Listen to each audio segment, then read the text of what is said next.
So we got some very critical areas of distinction that are left out in the equation in the discussion of ufology, UAP, non-human intelligence.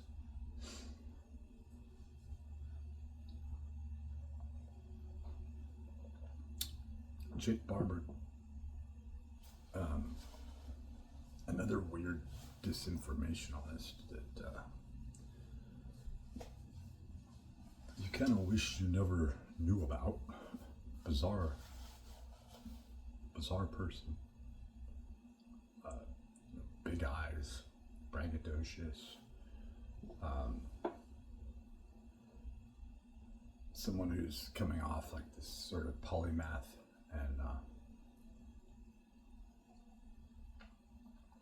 that's something that's not talked about, is the huge egos that are involved. And not only the assumed seizing of political power right now, i.e. who appears to be winning, but the very thing that makes all this tick is the plausibility of deniability.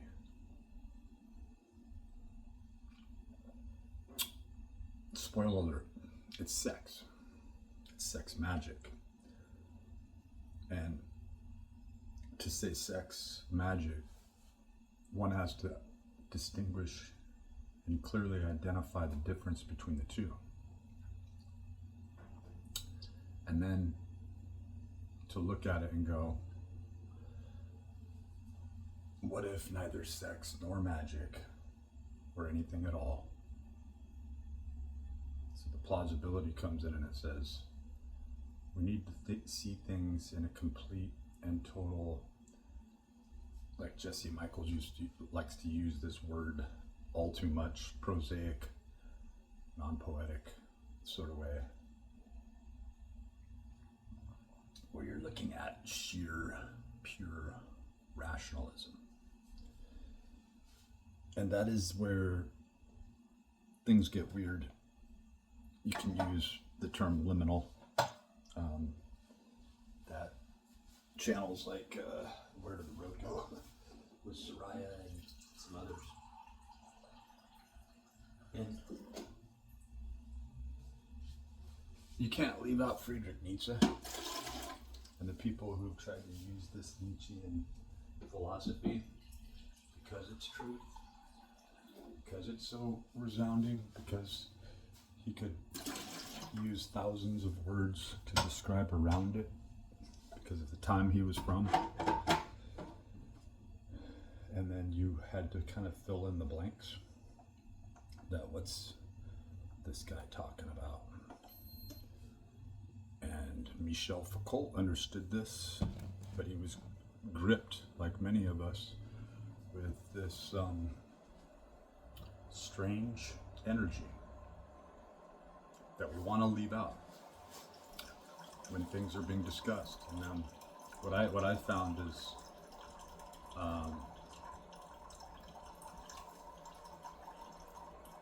like nobody really noticed it. It flew under the radar that this guy, Jake Barber, would then bring up bisexuality as if it's a thing, as if any of us are anything that can be distinguished as male, female, or a big argument as I was trying to go off to sleep early this morning, looking and scrolling, is this argument of the third sex. That despite the rationalistic argument that yes, Tucker Carlson, males, biological males are males, biological females are females, that's the way it is. And And it's like, how do you think you got here? It's like from male and female having copulation, intercourse, and mom and dad met. It's like, you believed the lie, and you further believe the lie. And what I'm going to get into with this, and that's why I'm having a second cup of coffee all right away. Oh, that's good. Yeah, it's not all sweet like the last one. Is the fact that this sort of like so if we're going to start distinguishing between male, female, we have to talk not about sexual energy, but about energy itself, right? And the fact that there isn't any different types of energy, just like there isn't any different types of light. Light can be, pure white light can be filtered into colors, and from colors back into pure white light, and it seems to be the course. And there is a very huge correlation with light itself and electromagnetism. And then we have to start looking and realize that if we are surrounded by, like, what is the firmament? What is this sort of glass roof or glass shelf that we hit? And when you look into it, if you were to stop these ambiguous terms and get into this disambiguous dialogue concerning this very important information found within this conjecture of, let's break it down. You want to be rational. So let's stop calling light light for a moment, and let's refer to it as its constituent form in matrix as electromagnetism. Now, where do we find 0 point energy? And you'll see that in this research that when you have this when you begin to see nuclear force taking over, it's when electromagnetic force, by way of separation between these two objects. What is sex? Sex is this coupling, it's this intertwining,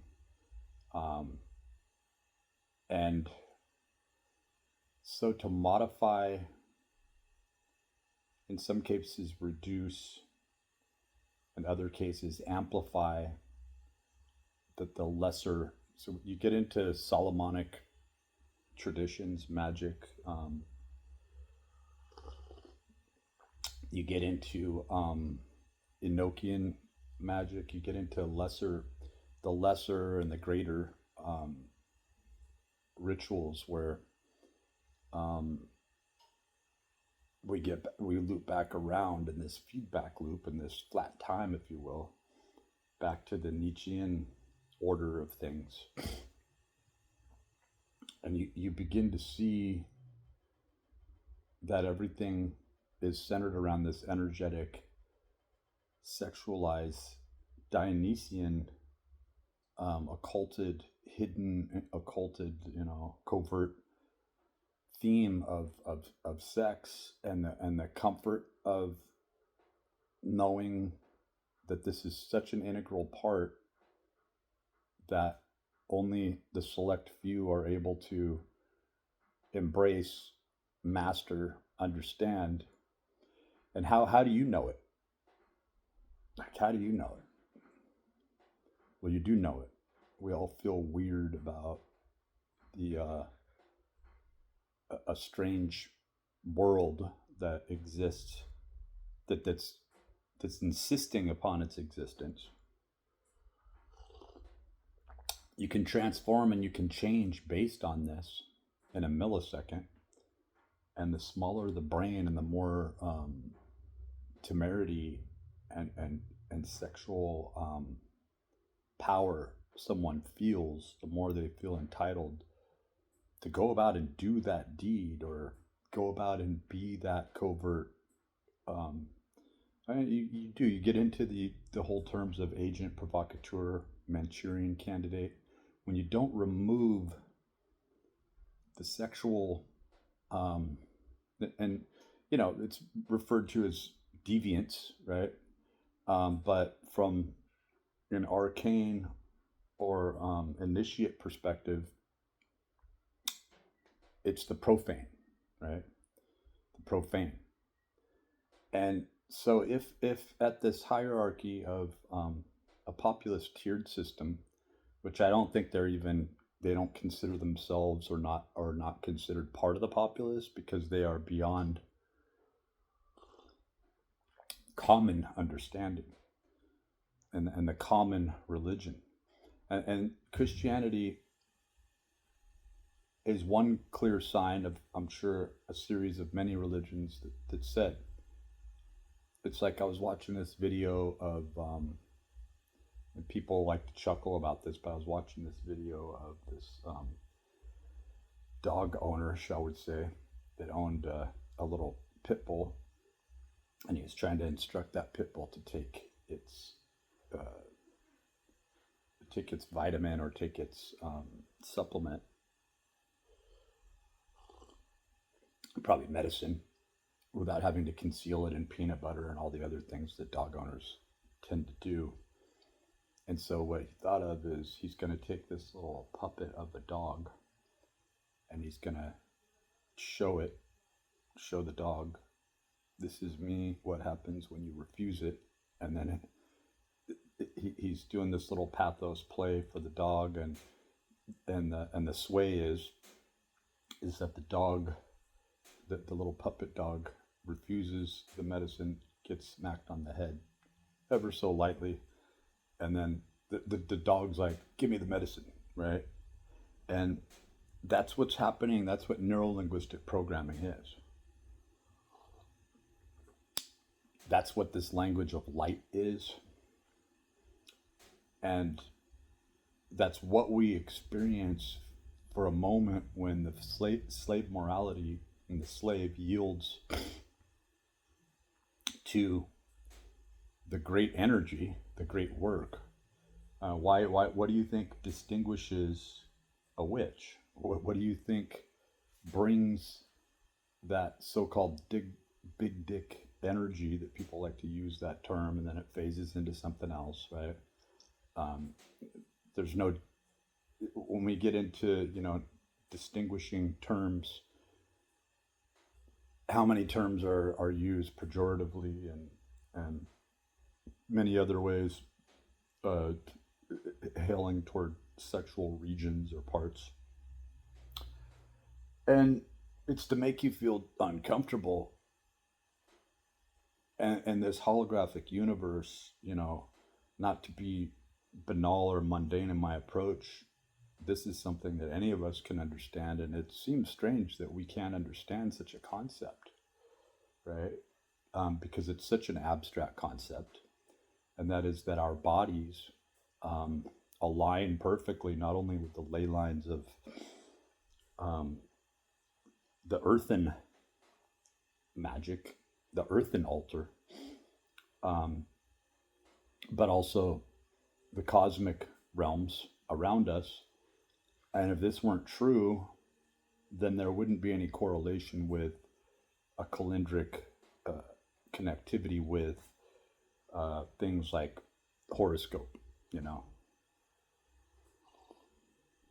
And don't forget, you have this Babylonian connection, you have this Persian connection, you have this direct connection with Zoroastrianism, and most would say that it goes back much deeper, and that there are these occulted religions. Some have referred to it as, and it's not even a correlation to Buddhism, but esoteric Buddhism. They've loosely referred to it as this. But if you could imagine a religion that followed the seeding from Mars and other planets, I've alluded for the last 12 plus years that the moon hasn't been in its current station for more than 50,000 years. Even more so that this 5-digit slave um, categorizing, and these small craniums of ours that don't have this elongation, right? that it shunts us off. It's almost like a circumcision took place with our the engineering of what we are. And the only way that we can come together, I should say this different, to channel that energy, to tap into it, that we exist for, it implores, it goes against nature, a natural order. Like, why do we exist? What is existence for? And these questions shouldn't be pervading continuously, generation to generation, death by death, reincarnation by reincarnation. We should just know it. We should have this gnosis of, this is why I'm alive, this is what I'm doing. But there's this shaming, right? We're ashamed of ourselves. We're ashamed of ourselves in modern culture, society, and even more so the people who seem to take the power are the ones who fuel and got off on this sexual power of complete and total manipulation. That's how we are manipulated. When you're talking about a dark, occulted realm that dimensionally lives right here and around us, and the manipulations that occur, you'd be hard pressed to say that show me one instance that doesn't, especially one by way of degree and amplification or amplitude, to where like the confusion abounds of, why is this happening? This is bizarre. This seems like it has no logic behind it whatsoever. And then when you supplement the sex back in, the trauma starts to come back to you, the way that you've traumatized yourself, the way that it seems like another entity has been involved, but there's this coercion toward ultimate power and control that makes us feel very squeamish. Like this whole Antichrist aspiration that people were living under this umbrella where every kid in a mental hospital thought they were the Antichrist. Or Ashtar, sometimes Ishtar, or right? And these beings try to present themselves in this very pure, bleached sort of, almost like a white lighter sort of thing. And that's what this white lighting thing is. It's sort of washing out all the edicts of Christianity, looking at things in a very animated, cartoonish, more like a two-dimensional cartoonish sort of way, as to say that they've removed all sexual components. When you look at these Nordic, non-human intelligent, the postulations of these several different non-human intelligence or alien species, these tall whites, these Nords, these Hyperboreans are undeniably there, found in the archives, written in the archives, a passing of the great race, the Madison Grant's postulations, hailing back to World War II, hailing back to Germany and the SS and the Black Sun cult aspect of that there is a Dyson sphere, there is a hidden realm, so to speak. There is an occulted energetic force that's right there in front of you, but as long as you are denying this self-proclaimed power that instantly and automatically connects you with these sex cults throughout antiquity, and you will never know yourself. You will never rise to power until you rise to this, and the ones that are playing the game. And that's why you'll find Donald Trump getting funky. That's why you'll see the connections to Epstein Island and all these other things, is because you see this 1001 Club that's not talked about anymore.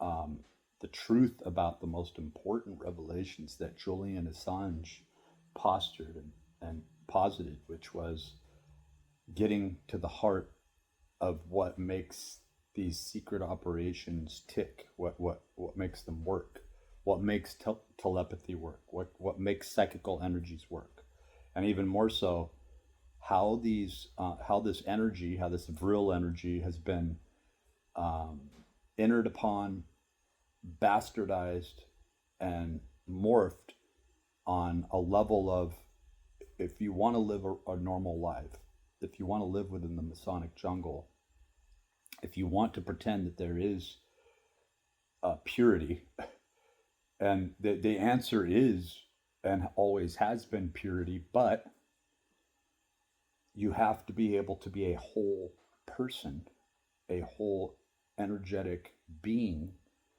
of effulgence in order to access this, right?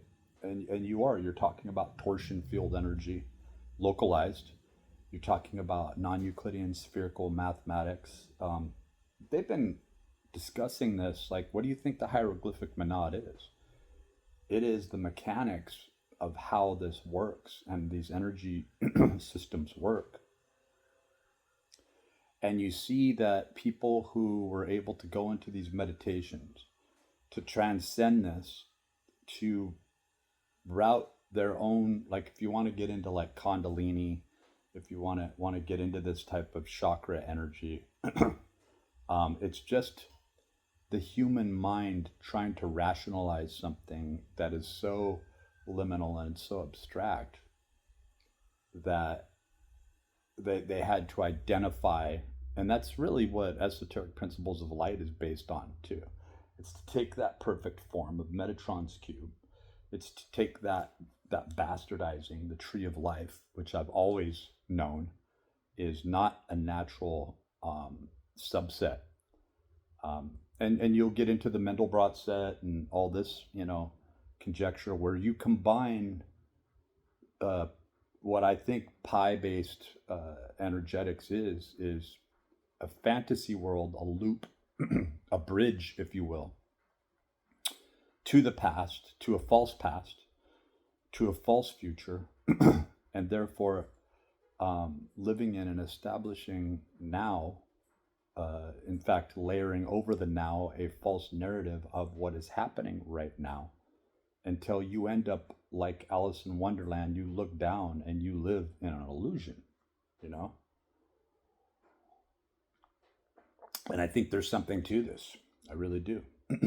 Because the rise to power, the ultimate power, is to know thyself and fully accessing thyself.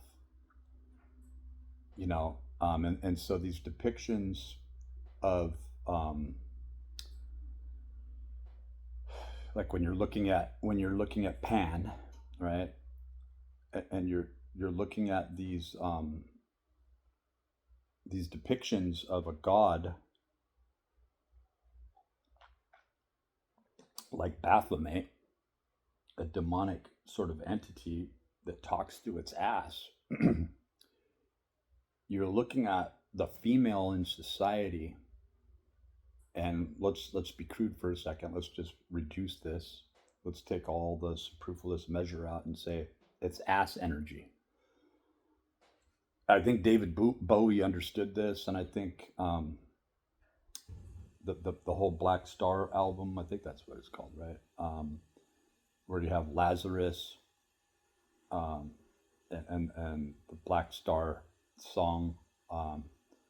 He understood this sort of ass energy, that when somebody, so you have this conjecture where you could record something, do an audio recording, and you just have this random brief interaction between somebody who works at a bakery shop and their customer, right? And you don't see the nuances, the pathos, rhetoric, sway, and play, that's going on. All you hear is good morning, usual today. Oh, yes, hello, blah, blah, blah. Yeah, I, I got woken up by the image of a chocolate donut. Ha ha ha ha. And then it's like, I'll get that right away for you. But you don't see the uh, the apron that's tucked into that tiny waist, and um, the globbed on lipstick, right, or this squirt of a scent, and then putting on this false veneer of the bakery owner or worker. You don't see why the the customer comes in. You don't see how this person just puts the bags for the donuts right behind them and then bends over and sort of arches back and shows this glimpse of a, a buttocks. I know that this probably makes people feel uncomfortable, and there's a whole reason why, is because there's a communication that's completely sexual, that is completely connected to and through the HPTA, the endocrine system, and then that branches off through our plexus of these innervations, but almost has a mind of its own through glandular systems, right? And when you're talking about an entity that might very well exist in this layered dimensional sort of way where it's there but it's not there, you look at this very solidified interaction that relies on um, and this is the mushroom realm. This is the communication of neurohormones, neurotropics, spores, slime molds, that hails back to when you're talking about ancient communication and ancient life forms and ancient existence and things that could channel throughout space. And when you're talking about Dianetics, and you're talking about energy that could travel on when an entire race is destroyed, and why they're destroyed, and how something on a very sub base level could infiltrate and take over an entire society and nobody's watching. Who are you? That's why I do all these videos where I'm saying, who are you when you're alone? Who are you when you're fantasizing? Um, who are you when you got that, you got that raise at work, using this communication, using this neuro linguistic programming? And you'll notice that they renamed NLP. you know, um, they wanted it to become something. You'll see a rerouting take place with this occulted information and this occulted energy, where you see this rerouting back to a traditional form where people feel more comfortable. And not only lately, but I've done a lot of videos about this, and this gets into a whole nother area of discourse, and I'm just going to end it with that, is where all of this energetics, the description of how this energy transmutes, transforms, and sends and receives, um, is based on and can be thought of, and this is where again where I'll probably lose you, because it's an uncomfortable hard stretch toward this whole cryptographic mechanism, right? So it's like you look at the endocrine system, you look at the glandular system, you look at all these prompts, you look at this will to power, and the presupposition that there is a self, there is a self at the helm, there is a self at the wheel. And this is what's missing with Kurt Jaimungal and his postulations on theories of everything, why he's lost in rhetoric and spinning around. And this gets into Jesse Michaels and having to have um, Logan Paul come on, and he seems to be getting seduced and bought by money, and maybe that was his whole trajectory all along. Is the people who are really assisting and bringing people into this full maturation of understanding enjoy sitting back and on their title ship and sipping on a real expensive cup of coffee, or sitting in their lavish living room and and being a form of this pretend populist movement on the stage. Gary Nolan, um, and everybody wants to enter into this arena, right? But they talk around it and then they skirt away from it. They'll only discuss Friedrich Nietzsche and delving into the true works of why his words, why his non-bastardized, that is, his sister got a hold of it. Because of this, when people go beyond the fringe, and I'm going to loop back around what I was alluding to here, okay? Because these are complex subjects, and they deal with nodes and all these other things that you're going to find in cryptocurrency, and that is the authenticity and valuation of number systems, right? And then the transitory aspect of sending one number system miraculously by way of thought through to an entirely different geographical region, and really injecting it into a region, is when it is of a pure form to itself, but it's traveling on the energy waves of a solution, a field that is like, right? and then it can be deciphered. It can be seen as valuable or invaluable. But the sexual energy is there, staring us in the face. And this is exactly what Nietzsche meant when he was saying, supposing truth is a woman, or supposing truth be a woman.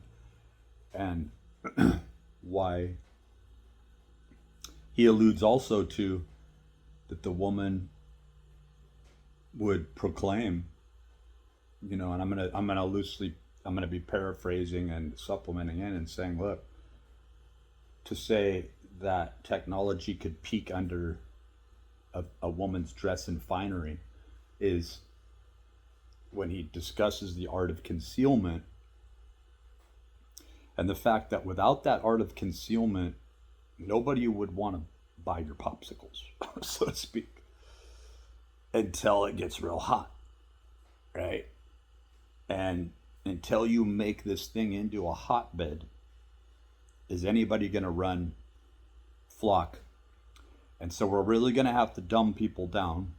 We're really going to have to subvert and bring multi-generations of shame, where we're really going to have to brainwash the stupidest people who pretend that this doesn't exist, or what's really happening is this exists, but it's my secret, right? And what this all alludes to is this psychical warfare, this psi warfare. Because once you finally rise into power, once you finally take the power, once you finally demand it, assert it, and use it, what are you under the moral conjecture, right? We're talking about billionaires being made instantly. We're talking about a complete and total shift of power. We're talking about power dynamics and what makes it tick. But mostly we're talking about the bioengineering of the human form, the Vitruvian man being something of, when we get into the terms of synthetic a priori, it's like how far back can you take the 5-digit Vitruvian man? And it's kind of like, well, that asserts a certain era, a certain timestamp signature that's held under the guise of a slave morality, where these authentic hierarchical number systems, this being is bound away from this higher mind concept. But also you could get into like a primate type thing, but they're bound away from becoming, so you have these modifications that very well are taking place now and being solidified now with in mathematics, with code, where somebody who just doesn't even know, they're just good at coding. They don't know why coding they just seem to take to coding. Well, they're robots, they're drones, they're nodes, they're people who were downloaded information, prompted the information came through them, they developed the information, but who are they? What prompted it? And when you watch something that could only be, again, I love to use this term because it's a badass term, and it's not, even the definition doesn't do it justice, but it's a matriculation.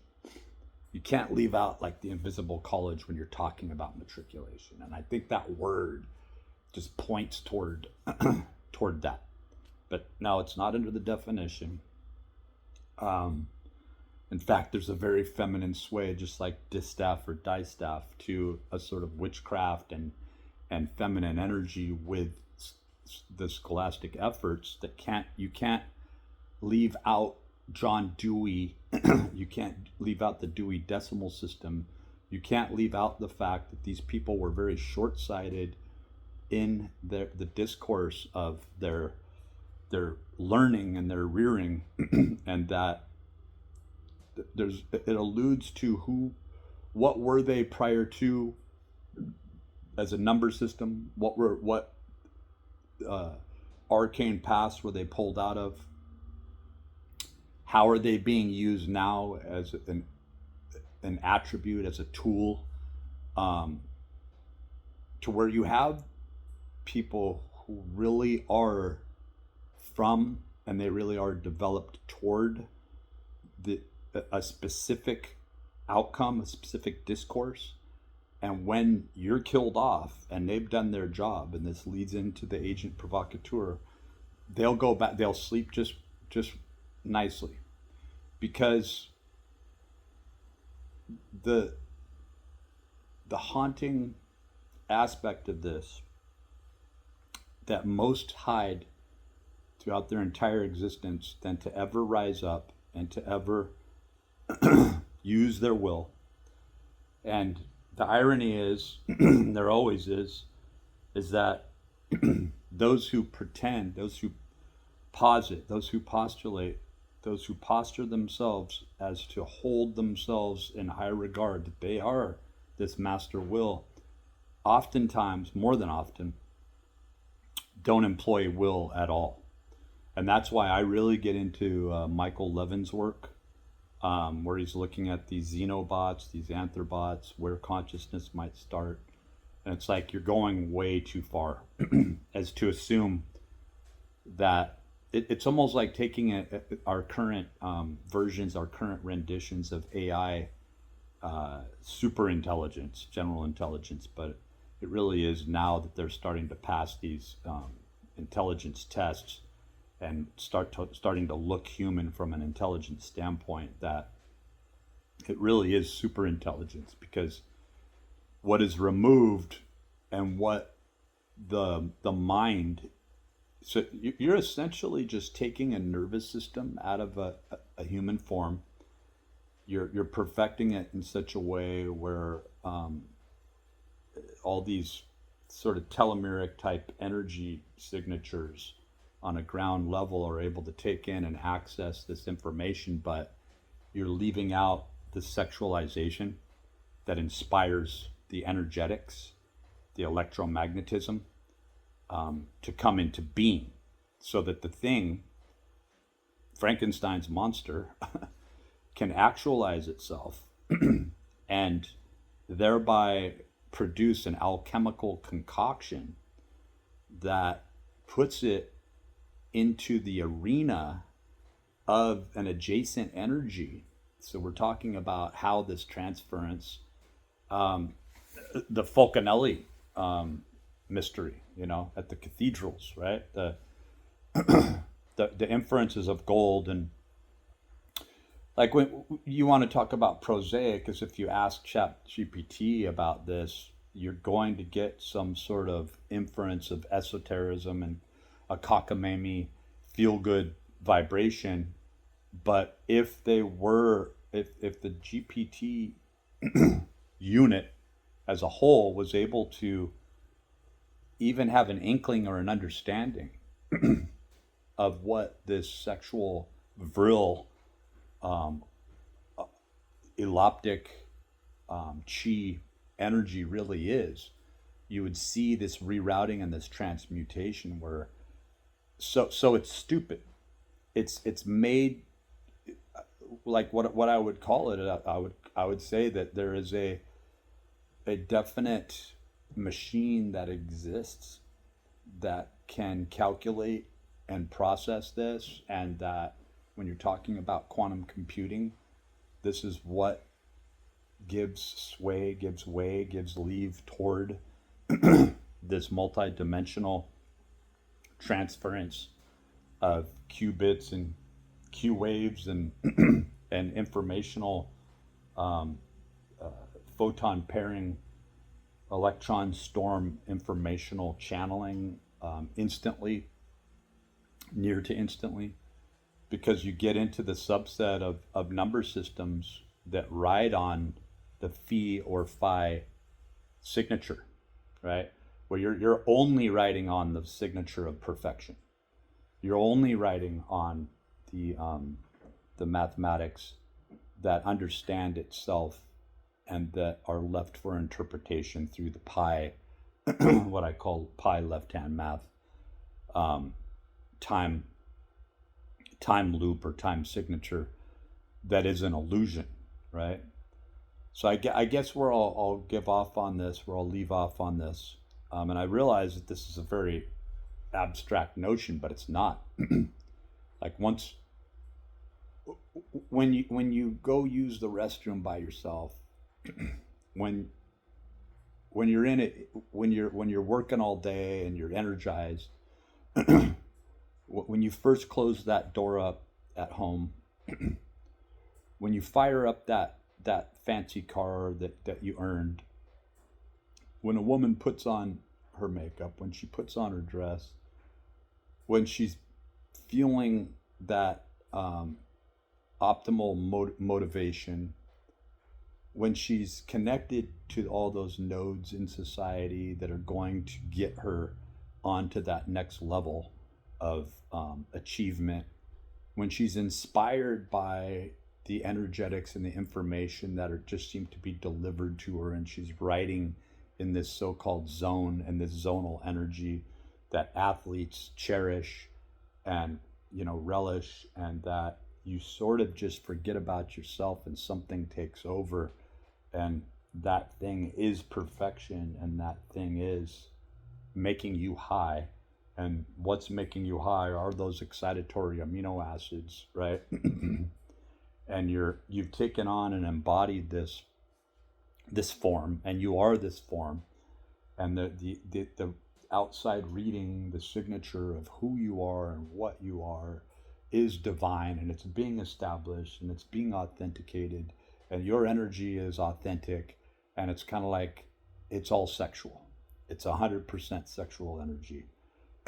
And even more so, when you understand this, when you live this, and when you're taking in the dynamic attributes, and this gets into a whole nother area, is where the slave morality is being kept from this higher tier evolution, which is just an instantized understanding, a revelation, a metanoia, if you will, right? I hate to use these Jewish type terms.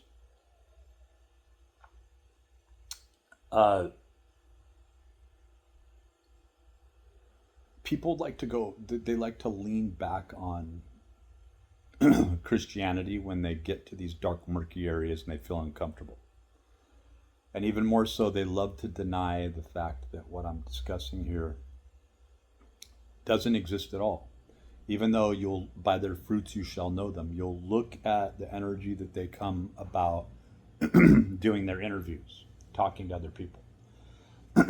You'll be drawn in by something that makes you like the person, that makes you identify with that person, that there's a certain power to them, right? And what you got to understand is that there's an entity there that exists behind the scenes, the Wizard of Oz, that lives by way of an entire different communication, a number subset of systems of reversion of this base communication, right?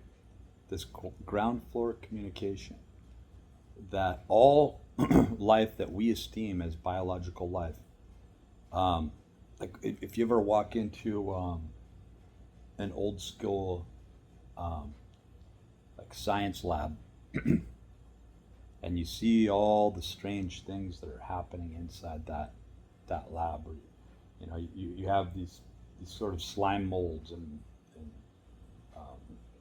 algae and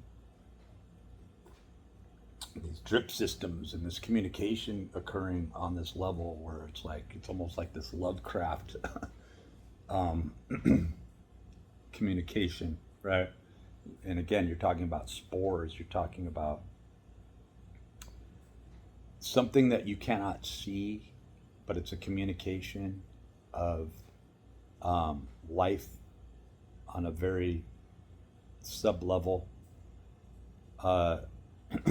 and that from a neurohormone and pheromone communication, it could be going on behind the scenes when everyone thinks that they are exercising free will, exercising consciousness, and something like this that's not seen but is all around you and looked past, like pollen, right? Is happening in a very physical sense. And so something I wrote about years ago was the fact, and I saw something about this, and I'm actually going to go in and do a little bit more research on this, because it's I've been looking for this for years. It's the implication of a nano cloud, or how I saw it described as this nano dust, where this technology could be recombinated into anything. And it's so minute, it's so small, but it can work together and amalgamate all these little different microscopic units, these robotic units, back into a very temporal form of a specific. So you get into beings that seem to be able to walk through walls. You get into this conjecture about the transcendence, you know, of something that appears to be able to do something that doesn't make any sense, as far as, you know, taking gravity and how gravity acts upon a body, and, you know, when you're talking about forces, and it does parlay right into the fifth force, where this so-called fifth force, where you have electrons frozen at a certain angle, and thereby because it attributes directly to the energy pathways of, well, if they know this and they can block something, an energy from culminating, from amalgamating from one place to the other, and that these turns, like a highway system, like people look past that. They look at the highways. They don't look at these passes. They don't look at these sharp turns and these elevations, and the fact that you can only get some vehicles through there. When winter hits, you can only get some vehicles through there at all, or not at all. And sometimes flying is, and it's like, well, that eliminates 99.99999% of anyone who can get through there. And then you look at technology and you're like, the only way to decipher this, the only way to make any sense out of this, the only way to continue to get these energetics is to be able to bypass or use technology to work or rework this angular unit of supposition, right? And it does get into degrees, because it's like, in order to get this, you're going to have to be not removed from, but a part of. And through this number system, it becomes very obvious, like a Dyson sphere, of what's been removed, right? What should be there and is not. What sort of massless body has enough of a countenance and a resonance that planets would orbit in a specific way, knowing that it's there. What arcane or archaic knowledge would this whole aversion to the SS and the black sun, right, and the dark side of the moon, what the moon is at all, how it's rerouting these energies, right, on through a metaphysical trail, as to 100% affect how energy flows, where energy goes, because we require energy even to have this existence at all, right? And so you see these dark occult subsets of energy, how energy is used, how it's going to be identified, and what will to power really is it's being able to balance this, where imbalance was so heavily implied that you can't have life without taking these subversive roots, right? And so you're talking about behavior. You're talking directly about human behavior, because that's where we're at right now. And everyone is trying to crack this code. Everybody is trying to crack the consciousness code, and they're leaving out this, like the Masons wearing the apron, it's the underlying communication that is seen when we're in our organic suits walking about, where we are given certain prowess if we got a big bulge in our pants, right? If a woman who, like I say, when you take this audio recording and you're recording a typical session through the city hall on Tuesday night, and there's a meeting and you have all these people, you'd never know from the outset who is really communicating in what way, what these people have going on. You just hear the 5 people up on the panel, and one person might sound really young and it's giving off this aura, but it's 100% motivated through insecurity. And actually you have this haggard, overweight woman who's been put there because she's easily manipulated, or she's just so full of spite that she's blindsided in her agenda. And then you have this person over here who kind of downplays it and tries to sound like this sort of washed out generic voice, but in fact the whole visual of what's going on is, when you look at it, oh, she's taking her Pilates classes, she's coming off really spicy, she's got something going on with the guy that she's sitting right next to. They're both acting like they don't even see each other, and yet in their minds that's their goal is to get together, and power and maneuverability and control is, and you'd never hear this in the octave tones that we pick up on, that just travel through blankly in this banal monotone existence, right? That it seems entirely analog, but there's so many different layers going on there. And what these ultimately lead to is the cherishing of going back to this primal state of existence, communication, will to power, that is found through the alchemical processes, right, that exist through us, these energy dynamics, right, that we are supporting life on an alchemical level that presupposes itself as to live not even with our nervous system, it uses our nervous system.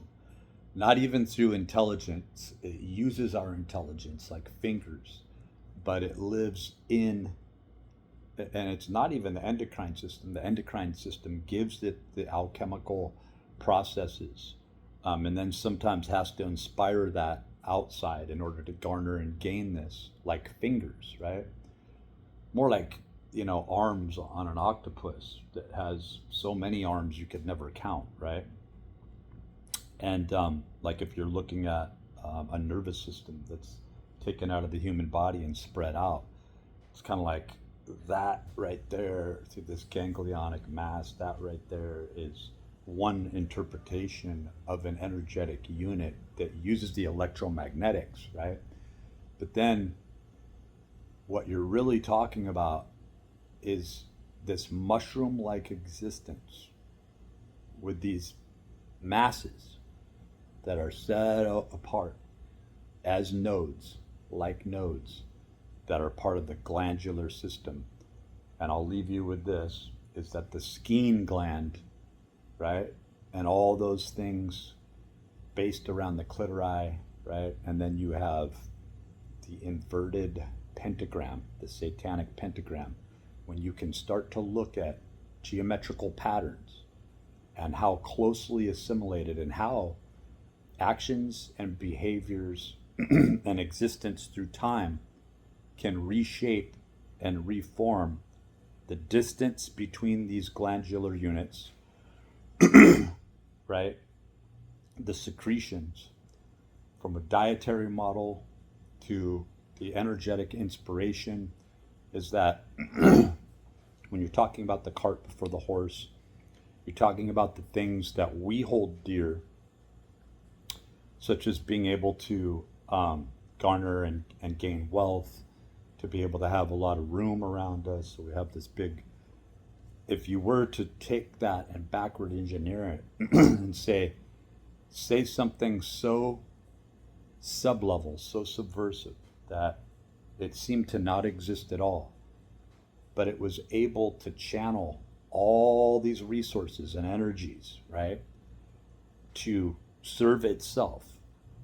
And that all the mechanism that you think is this hierarchy or higher tier of human intelligence and existence was all an illusion, and that it was all to support the base energy unit, the base energy structure that could almost be described more as spores and slime molds and mushrooms and alchemical processes that really control and dictate the outside world, that posits itself as higher tier intelligence in the first place. That's a very scary thing.